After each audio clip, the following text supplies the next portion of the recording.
നമസ്കാരം. വളച്ചു കെട്ടാതെ straight to the point ഈ പ്രോഗ്രാമിലേക്ക് എല്ലാ പ്രിയപ്പെട്ട പ്രേക്ഷകർക്കും സ്വാഗതം.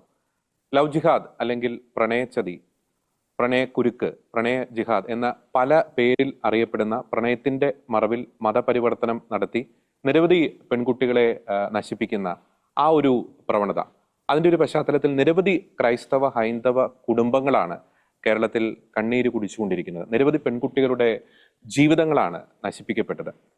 മതരാഷ്ട്രം സ്ഥാപിക്കുക എന്ന ലക്ഷ്യത്തോടെ പ്രവർത്തിക്കുന്ന തീവ്രവാദ സംഘടനകളുടെ അവരുടെ കയ്യിലെ ഏറ്റവും വലിയൊരു ആയുധമാണ് ഇത്തരത്തിലുള്ള ഈ പ്രണയക്കെണി. അതിന്റെ ഏറ്റവും ഒടുവിലത്തെ ഒരു ഉദാഹരണമായി മാറുകയാണ് ഈ കഴിഞ്ഞ ദിവസം കോതമംഗലത്ത് ആത്മഹത്യ ചെയ്ത 23 വയസ്സുള്ള ആ പെൺകുട്ടി. ആ പെൺകുട്ടി പ്രണയിച്ച റമീസ് എന്ന ചെറുപ്പക്കാരന്റെയും അവന്റെ കുടുംബാംഗങ്ങളുടെയും സുഹൃത്തുക്കളുടെയും മതം മാറണം, പ്രത്യേകിച്ച് ഇസ്ലാം മതത്തിലേക്ക് മാറണം എന്ന സമ്മർദ്ദം സഹിക്കാൻ വയ്യാതെയാണ് ആ പെൺകുട്ടിക്ക് ആത്മഹത്യ ചെയ്യേണ്ടി വന്നത്. എന്നാൽ അതിനെ തുടർന്നുണ്ടായ നിരവധി സംഭവങ്ങൾ, ചില രാഷ്ട്രീയ പാർട്ടികളുടെയൊക്കെ കുറ്റകരമായിട്ടുള്ള നിശബ്ദത അത് കേരളം കണ്ടതാണ്, ചർച്ച ചെയ്തതാണ്. എന്തുകൊണ്ട് ഇത്തരം സംഭവങ്ങൾ കേരളത്തിൽ ആവർത്തിക്കപ്പെടുന്നു? ആരാണ് ഇവർക്ക് പിന്തുണ നൽകുന്നത്? ഈ വിഷയങ്ങളെക്കുറിച്ചുള്ള വളരെ ശക്തവും വ്യക്തവുമായിട്ടുള്ള വളച്ചുകെട്ടാതെയുള്ള മറുപടികളുമായി ഇന്ന് നമ്മോടൊപ്പം ഉള്ളത് BJP സംസ്ഥാന ഉപാധ്യക്ഷൻ അഡ്വക്കേറ്റ് ശ്രീ ഷോൺ ജോർജ് ആണ്. ശ്രീ ഷോൺ ജോർജ്, അങ്ങ് സ്നേഹത്തോടെ ഈ പ്രോഗ്രാമിലേക്ക് സ്വാഗതം ചെയ്യുകയാണ്. അങ്ങ് കഴിഞ്ഞ ദിവസം എറണാകുളത്ത് നടത്തിയ ആ ഒരു പത്രസമ്മേളനത്തിൽ വളരെ ശ്രദ്ധേയമായിട്ടുള്ള പ്രസ്താവന അങ്ങ് നടത്തുകയുണ്ട്. അത് വലിയ രീതിയിൽ ചർച്ചയായതാണ്. ലവ് ജിഹാദ് അതൊരു ക്രിമിനൽ കുറ്റമായി പ്രഖ്യാപിക്കണം എന്നൊരു വളരെ ശക്തമായിട്ടുള്ള പ്രസ്താവന അങ്ങ് നടത്തുകയുണ്ട്. ഈ വിഷയത്തിൽ നിരവധി കേസുകൾ കൈകാര്യം ചെയ്തിട്ടുള്ള വ്യക്തി എന്ന നിലയിൽ എന്തുകൊണ്ട് ഈ ലവ് ജിഹാദ്, അത് ഏത് പേരിലായിക്കോട്ടെ, ആ ഒരു പ്രവണത എന്തുകൊണ്ട് ഒരു ക്രിമിനൽ കുറ്റമായി പ്രഖ്യാപിക്കണം നമ്മുടെ നാട്ടിൽ? ഇപ്പോ ചോദ്യോത്തരവും പറഞ്ഞു കഴിഞ്ഞു എന്ന് ഞാൻ വിശ്വസിക്കുന്നു. കാരണം പ്രണയത്തിന് നമ്മൾ എതിരല്ല, പ്രണയ വിവാഹത്തിന് നമ്മൾ എതിരല്ല. പക്ഷെ ഇതിന്റെ പുറകിൽ ഒളിച്ചിരിക്കുന്ന ഒരു ചതി, ആ ചതിയെ നമ്മൾ അഡ്രസ്സ് ചെയ്തേ മതിയാവും. പ്രത്യേകിച്ചും മതരാഷ്ട്രവാദം ഉന്നയിക്കുന്ന രാജ്യവിരുദ്ധ ശക്തികൾ ഇതിനു വേണ്ടി തുനിഞ്ഞ് പർപ്പസ്ഫുള്ളി ഇതിനു വേണ്ടി ആളുകളെ നിയോഗിച്ച് ഈ ഒരു കർത്തവ്യം ചെയ്യിപ്പിക്കുമ്പോൾ, അതിനുവേണ്ടി പ്രതിഫലം നൽകുമ്പോൾ ഇതിനെ ലവ് ജിഹാദ് എന്ന് മാത്രം വിളിക്കാനേ നമുക്ക് കഴിയും. നമ്മളിത് പറയുമ്പോൾ പലപ്പോഴും ഇസ്ലാം സമൂഹത്തിലുള്ള ആളുകൾ തെറ്റിദ്ധരിക്കുന്നത് നമ്മൾ അവർക്കെതിരെ പറയുന്ന രീതിയിലാണ്. ഒരിക്കലും അങ്ങനെയല്ല. ശരിക്കും ഇത്തരം വിഷയങ്ങളെ നമ്മളല്ല ശരിക്കും അഡ്രസ് ചെയ്യേണ്ടത്. ശരിക്കും ഇസ്ലാം സമൂഹത്തിലുള്ള മതേതര കാഴ്ചപ്പാടുള്ള രാജ്യത്തെ സ്നേഹിക്കുന്ന ആളുകൾ മുമ്പോട്ട് വന്ന് ഈ വിഷയത്തെ അഡ്രസ്സ് ചെയ്യേണ്ട സമയം അതിക്രമിച്ചിരിക്കുന്നു. അല്ല എങ്കിൽ അതുകൊണ്ട് തന്നെ ഈ അത്തരം ആളുകൾ അതിന് തയ്യാറാകാത്തത് കൊണ്ടാണ് ഈ ലവ് ജിഹാദിനെ കുറിച്ചും ഇത്തരം പ്രവണതകളെ കുറിച്ചും ഇത്തരം രാജ്യവിരുദ്ധ ശക്തികളെ കുറിച്ചും നമ്മൾ പറയുമ്പോൾ അത് ഇസ്ലാം സമൂഹം മുഴുവൻ പ്രതികൂട്ടി നിൽക്കുന്ന സാഹചര്യം അതുകൊണ്ടുണ്ടാകുന്നു.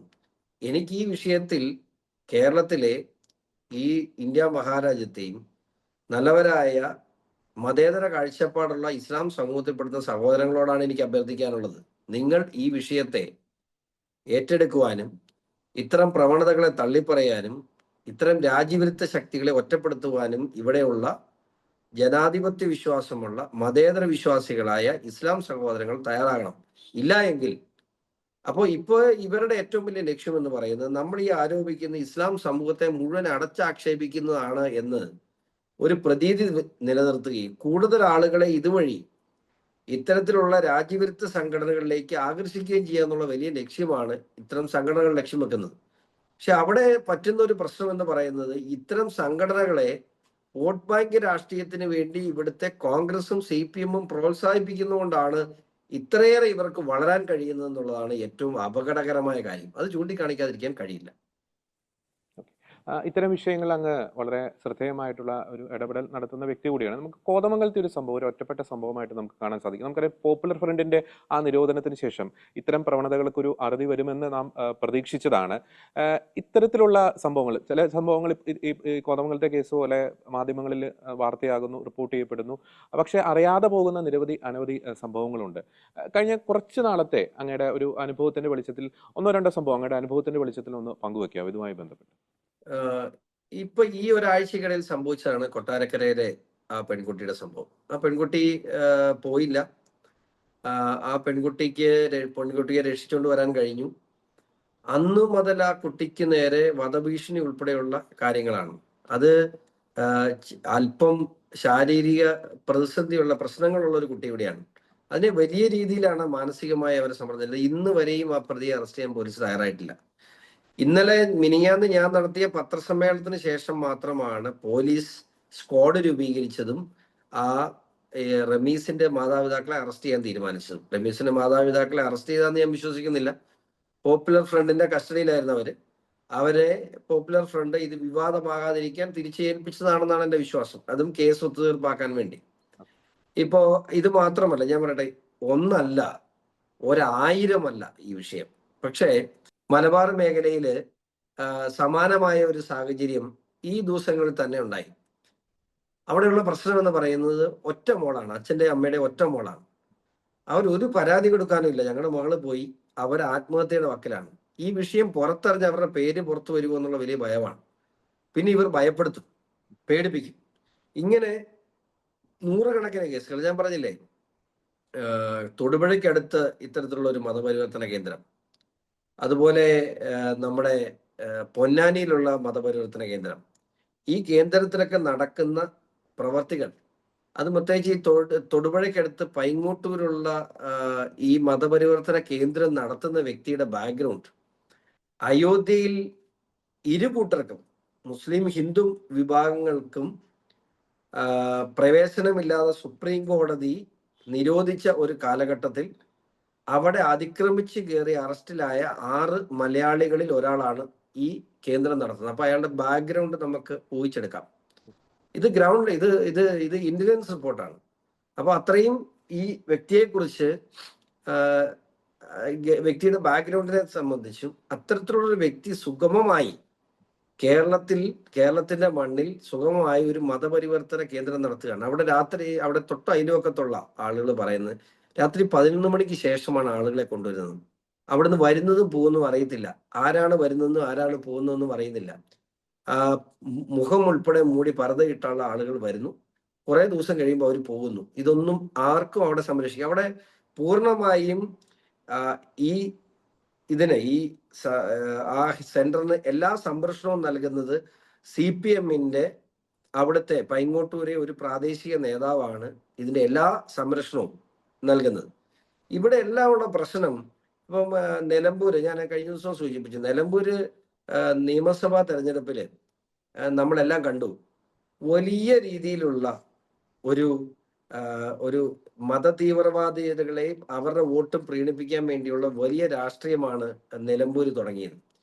ആ നിലമ്പൂര് മുസ്ലിം ലീഗ് എന്ന് പറയുന്ന മതേതര പാർട്ടി, മുസ്ലിം ലീഗ് മതേതര പാർട്ടി എന്ന് ഞാൻ പറയില്ല, മുസ്ലിം ലീഗ് ഒരു വർഗീയ സംഘടനയാണെന്ന് പറയില്ല, പക്ഷെ മുസ്ലിം മതവിഭാഗത്തെ പ്രതികരിക്കുന്ന മാത്രം ഒരു സംഘടനയാണ്, അല്ലെങ്കിൽ ഒരു പാർട്ടിയാണ്.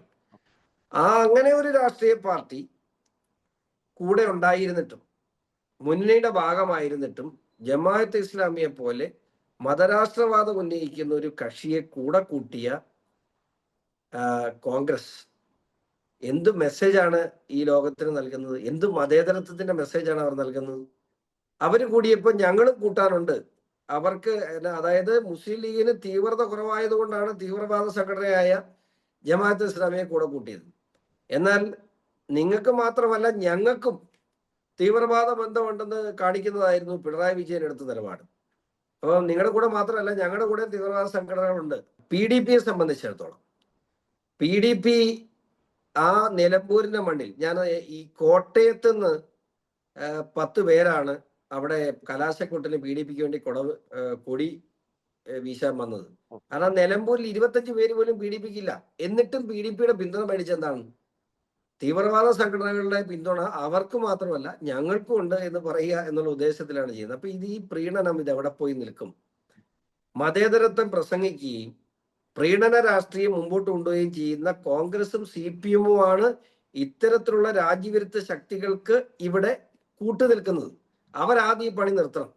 അതിനുശേഷം മുസ്ലിം സമുദായം ഇത്തരത്തിലുള്ള രാജ്യവിരുദ്ധ ശക്തികളെ, ഈ രാജ്യത്തെ സ്നേഹിക്കുന്ന മതേതര കാഴ്ചപ്പാടുള്ള മുസ്ലിം സഹോദരങ്ങൾ, അവർക്ക് പറയുന്ന വാക്കിൽ ആത്മാർത്ഥതയുണ്ടെങ്കിൽ ഇത്തരം സംഘടനകളെ തുറന്ന് എതിർക്കാനും ഇത്തരം പ്രവണതകളെ, ഇപ്പൊ ലവ് ജിഹാദ് എന്നുള്ള പേര് നിങ്ങൾക്ക് ഇഷ്ടമല്ലെങ്കിൽ മാറ്റിക്കും, പക്ഷേ ഇവിടെ ഇതിനെതിരെ നിയമനിർമ്മാണം നടത്തണം.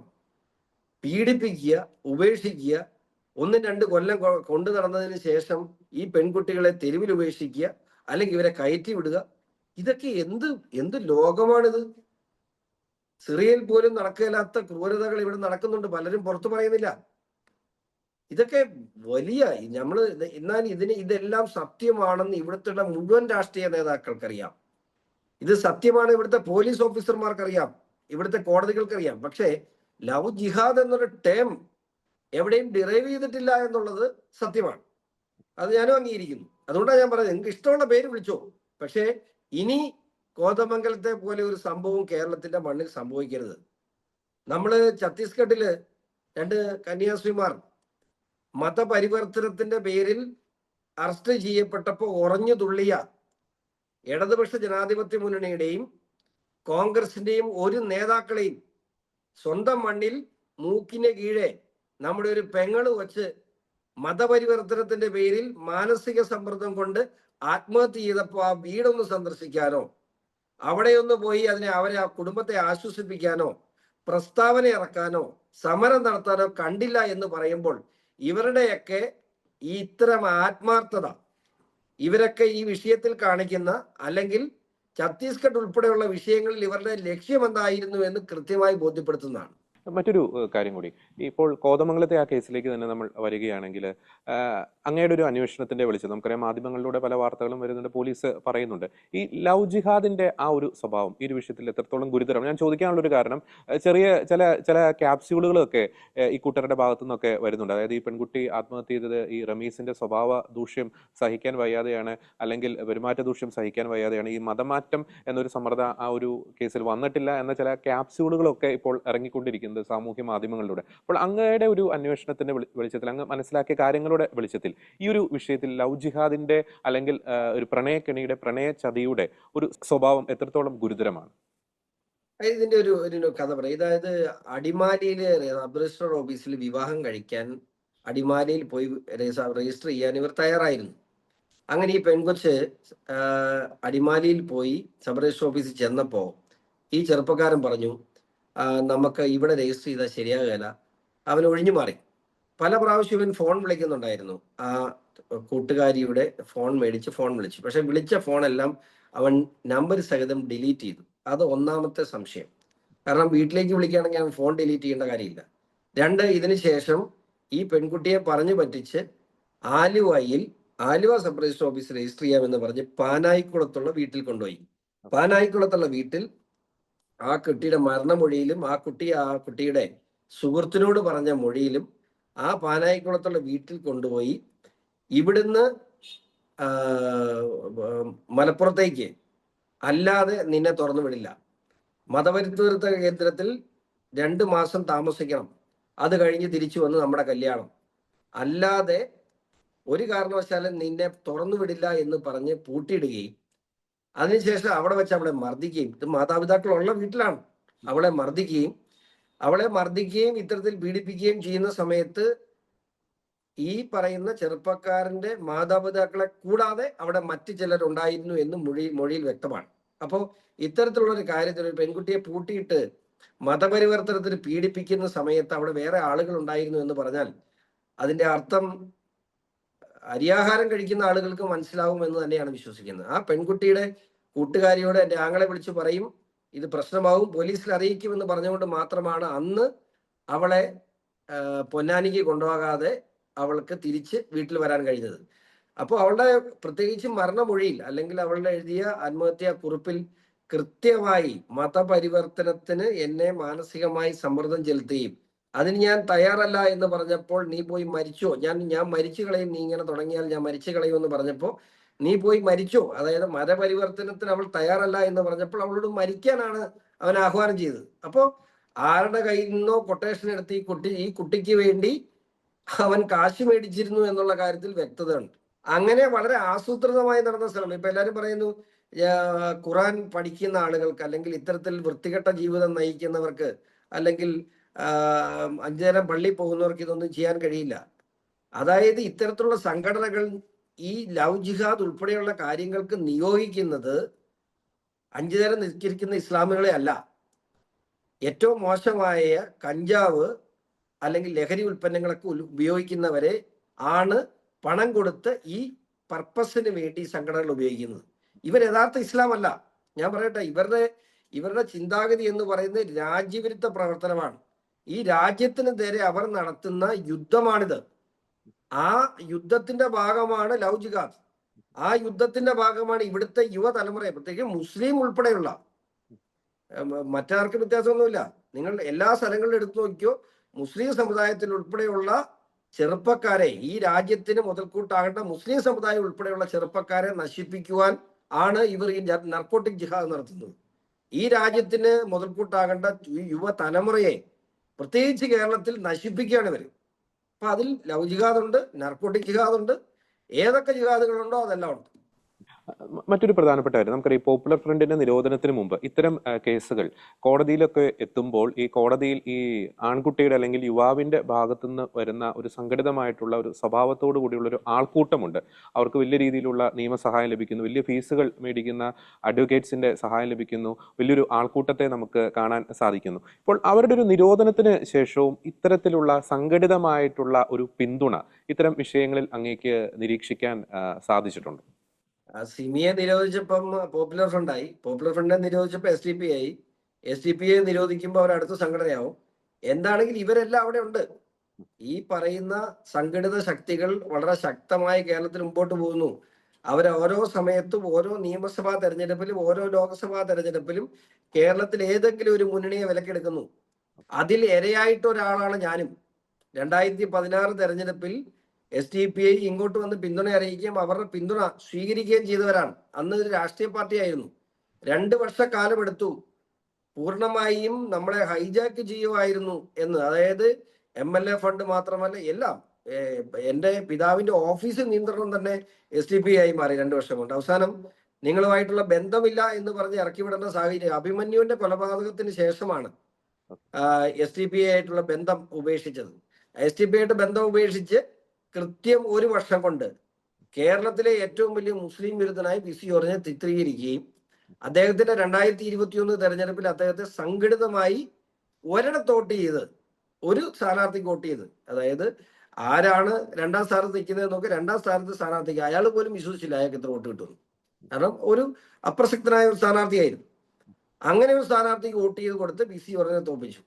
PC ജോർജിന്റെ, പ്രത്യേകിച്ചും കേരളത്തിലെ രാഷ്ട്രീയത്തെ PC ജോർജിന് തോൽവിക്ക് മുമ്പും ശേഷവും എന്ന് കൃത്യമായി വിശേഷിപ്പിക്കുക. കാരണം PC ജോർജിന് തോൽവിക്ക് ശേഷം കേരളത്തിലെ ഇടതുപക്ഷ രാഷ്ട്രീയക്കാർക്കും വലതുപക്ഷ രാഷ്ട്രീയക്കാർക്കും കൃത്യമായി മനസ്സിലായി, ഏതെങ്കിലും തരത്തിൽ SDP-ക്കെതിരെയോ ഇത്തരം സംഘടനകൾക്കെതിരെയോ ഏതെങ്കിലും തരത്തിലുള്ള ഒരു ആരോപണം ഉന്നയിച്ചാൽ, പ്രതികരണം നടത്തിയാൽ പിന്നെ അവർ കേരള രാഷ്ട്രീയത്തിൽ ഉണ്ടാവില്ല.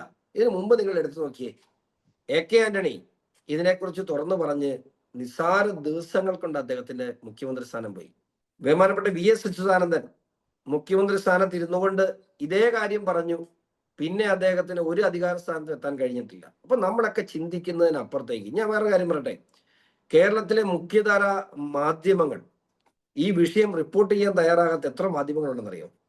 പേരിന് വേണ്ടി മാത്രം റിപ്പോർട്ട് ചെയ്യുന്നത്. കാരണം കേരളത്തിലെ മാധ്യമങ്ങളുടെ പരസ്യങ്ങൾ നിയന്ത്രിക്കുന്നത് ഇവിടെയാണ്.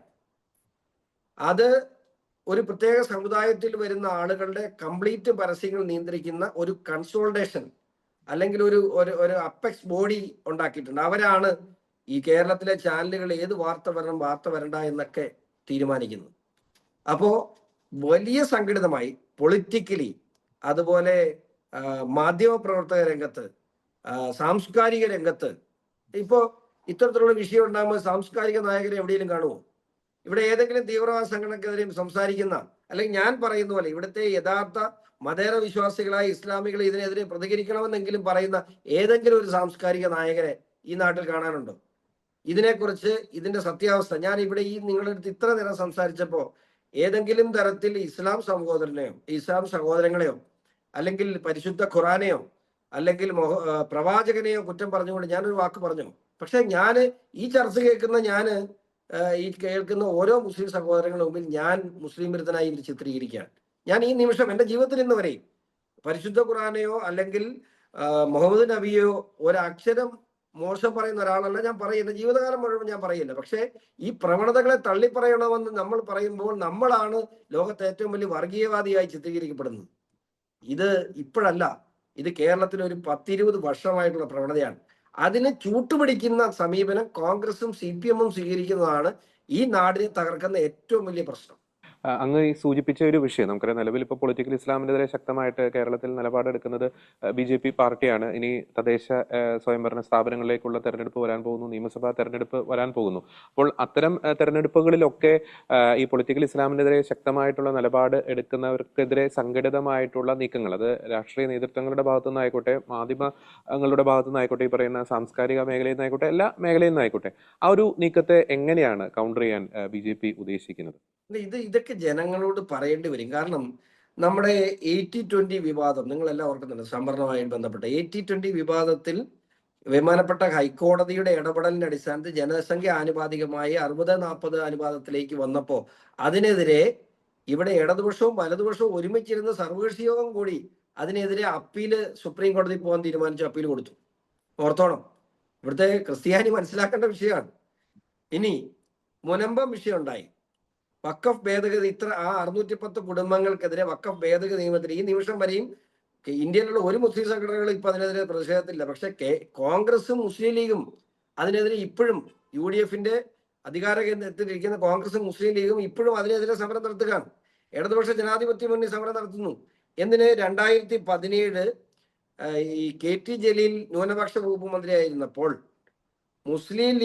മുസ്ലിം ക്രിസ്ത്യൻ അതായത് മൈനോറിറ്റി കമ്മീഷൻ ചെയർമാൻ മുസ്ലിം ആണെങ്കിൽ വൈസ് ചെയർമാൻ ക്രിസ്ത്യാനി ആയിരിക്കണം, ചെയർമാൻ ക്രിസ്ത്യാനി ആണെങ്കിൽ വൈസ് ചെയർമാൻ മുസ്ലിം ആയിരിക്കണം. ഇത് അതിനകത്ത് ആക്ടിൽ രേഖപ്പെടുത്തിയിട്ടുണ്ട്. അതിന് 2017 ഭേദഗതി കൊണ്ടുവന്ന് ഇവര് ഇടതുപക്ഷ ജനാധിപത്യ മുന്നണി ഭേദഗതി കൊണ്ടുവന്ന് പാസ്സാക്കിക്കൊണ്ട് പോയി. അപ്പോ ഇവരുടെയൊക്കെ ലക്ഷ്യം എന്താണ്? ഇവരൊക്കെ ജനങ്ങൾക്ക് വേണ്ടി ചെയ്യുന്നത് എന്താണ്? കസ്തൂരംഗൻ റിപ്പോർട്ടിൽ ഇവരെന്താണ് ചെയ്തത് ഈ നാട്ടിന് വേണ്ടി? അങ്ങനെ 100 കണക്കിന് ഉദാഹരണങ്ങൾ ജനങ്ങളുടെ മുമ്പിൽ ഞങ്ങൾക്ക് പറയാനുണ്ട്. അത് ജനങ്ങളോട് പറയും. ഇവിടെ മതേതരത്വത്തിൽ വിശ്വസിക്കുന്ന രാജ്യസ്നേഹികളായ വ്യക്തികൾക്ക് ആശ്രയിക്കാൻ പറ്റുന്ന ഒരേ ഒരു രാഷ്ട്രീയ പാർട്ടി BJP ആണെന്ന് എല്ലാ ജനങ്ങൾക്കും ബോധ്യപ്പെടുന്ന ഒരു സമയമുണ്ടാവും. അതിനൊരു സംശയം വേണ്ട. കുറെയൊക്കെ തെറ്റിദ്ധാരണകൾ പരത്താൻ പറ്റും, പക്ഷേ അതെല്ലാ കാലം നിലനിൽക്കില്ല.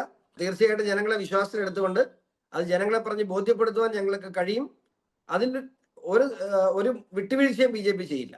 ഓക്കെ, അവസാനമായിട്ട് ഒരു ക്വസ്റ്റ്യൻ കൂടി. അങ്ങ് നേരത്തെ സൂചിപ്പിച്ച ആ പത്രസമ്മേളനത്തിൽ പറഞ്ഞ ഒരു വാക്ക്, ഇപ്പോൾ ലവ് ജിഹാദിനെ ഒരു ക്രിമിനൽ കുറ്റമായി പ്രഖ്യാപിക്കണം എന്നൊരു കാര്യം, നമുക്കറിയാം സമാനമായിട്ടുള്ള ലക്ഷ്യത്തോടെയാണ് പല ഉത്തരേന്ത്യൻ സംസ്ഥാനങ്ങളിലും അത്തരത്തിലുള്ള നിയമങ്ങൾ പാസ്സാക്കുന്നത്.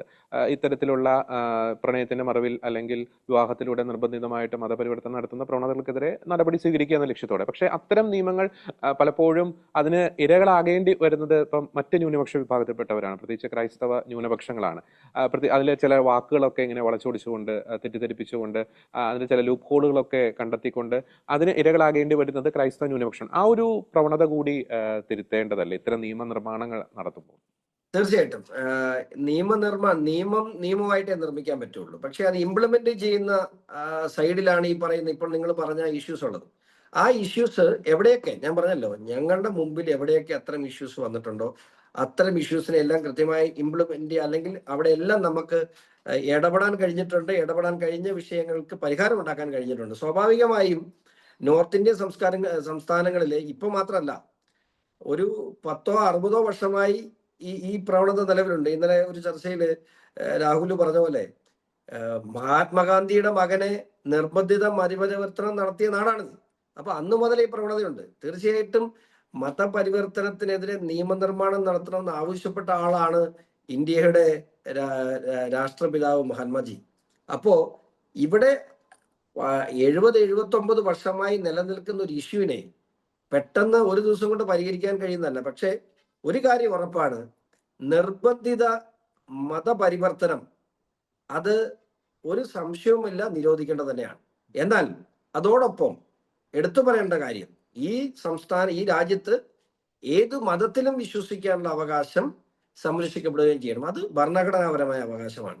എന്നാൽ ഒരു സംശയവും വേണ്ട, പ്രലോഭനങ്ങളിലൂടെയും ഭീഷണിയിലൂടെയും ഇത്തരത്തിലുള്ള ലവ് ജിഹാദ് പോലെയുള്ള തട്ടിപ്പിലൂടെയും മതപരിവർത്തനം നടത്താൻ വരുന്നവരുടെ കയ്യിൽ തുറുങ്കിടാനുള്ള അവരെ പിടിച്ച് ജയിലിലിടാനുള്ള നിയമവും ഈ രാജ്യത്തില്ല എങ്കിൽ ഈ രാജ്യം വലിയ അപകടത്തിലേക്കാണ് പോകുന്നുള്ള കാര്യത്തിൽ ഭാരതീയ ജനതാ പാർട്ടിക്ക് ഒരു സംശയമില്ല. ഞങ്ങളുടെ നിലപാടും അതാണ്. തീർച്ചയായിട്ടും പ്രണയക്കെണിയിലൂടെ പ്രണയ ചതിയിലൂടെ ഒരു കുടുംബത്തിന്റെയും കണ്ണീര് ഈ ഭൂമിയിൽ വീഴാതിരിക്കട്ടെ. ഇത്തരത്തിലുള്ള പ്രവണതകൾക്കെതിരെ പ്രത്യേകിച്ച് ലവ് ജിഹാദ്, പ്രണയക്കെണി, പ്രണയച്ചത ഏത് പേരിൽ അറിയപ്പെട്ടോട്ടെ, പക്ഷേ അതിലെ ഇരകൾ ഒന്ന് തന്നെ, അതിന്റെ വേട്ടക്കാർ ഒന്ന് തന്നെ. അതിനെതിരെ ശക്തമായിട്ടുള്ള നടപടി സ്വീകരിക്കുവാനുള്ള ആർജവം ഇവിടുത്തെ രാഷ്ട്രീയ പാർട്ടികൾക്ക് ഉണ്ടാകട്ടെ. മതേതര കേരളം ഈ ഭീകര പ്രവണതയ്ക്കെതിരെ ഉണരട്ടെ എന്ന വ്യക്തമായിട്ടുള്ള നിലപാടും അറിയിക്കുകയാണ്. ഈ വിഷയത്തിൽ ശക്തമായിട്ടുള്ള നിരീക്ഷണങ്ങൾ പങ്കുവച്ച അഡ്വക്കേറ്റ് ശ്രീ ഷോൺ ജോർജ്, അങ്ങേക്ക് നന്ദി.